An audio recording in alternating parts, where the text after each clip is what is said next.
বিসমিল্লাহির রহমানির রহিম। প্রিয় চাঁদপুরবাসী, আসসালামু আলাইকুম রহমতুল্লাহ। আমি নির্বাচনে প্রচারণা করার সময় আমার অনেক শুভাকাঙ্ক্ষী বন্ধুবান্ধব এবং বিভিন্ন ব্যক্তি আমাকে পরামর্শ প্রদান করেছেন, ভোটটা সুষ্ঠু হওয়ার সম্ভাবনা নাই, ভোটের পরিবেশ সুষ্ঠু থাকবে না।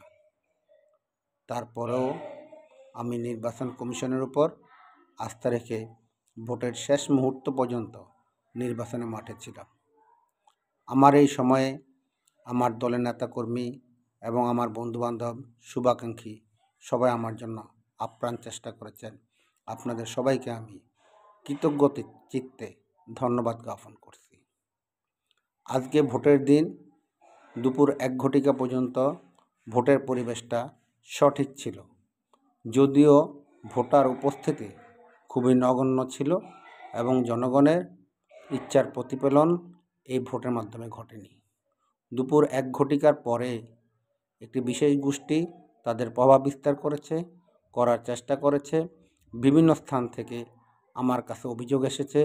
আমি কিছু অভিযোগ আমার হোয়াটসঅ্যাপের মাধ্যমে সংশ্লিষ্ট কর্তৃপক্ষকে জানিয়েছি, কিন্তু সেটা সম্পূর্ণ চিত্র নয়। এই অবস্থায় আমি মনে করি এই নির্বাচনে জনগণের ইচ্ছার প্রতিফলন ঘটেনি। এমত অবস্থায় চাঁদপুর 3 আসনের এই ভোট বাতিল করার দাবি করছি এবং এই আসনে পুনরায় তফসিল ঘোষণার দাবি করছি। যারা আমার পাশে ছিলেন, আমাকে সাহায্য করেছেন, সহযোগিতা করেছেন, আমাকে সাহস জুগিয়েছেন, আপনাদের সবার প্রতি আমি কৃতজ্ঞ থাকব। ভবিষ্যতেও আমি আপনাদের পাশে থাকব। আমি আপনাদের কাছে এর আগেও এক ভিডিও বার্তায় বলেছিলাম, আমি আপনাদের নিকট দায়বদ্ধ থাকব। ইনশাল্লাহ আমি আবারও আমার কমিটমেন্ট করছি, আমি আপনাদের নিকট দায়বদ্ধ থাকব। ভবিষ্যতে যদি ভালো কিছু হয়, ভালো কিছু করতে পারি, আমি আপনাদের পাশে থাকব ইনশাল্লাহ।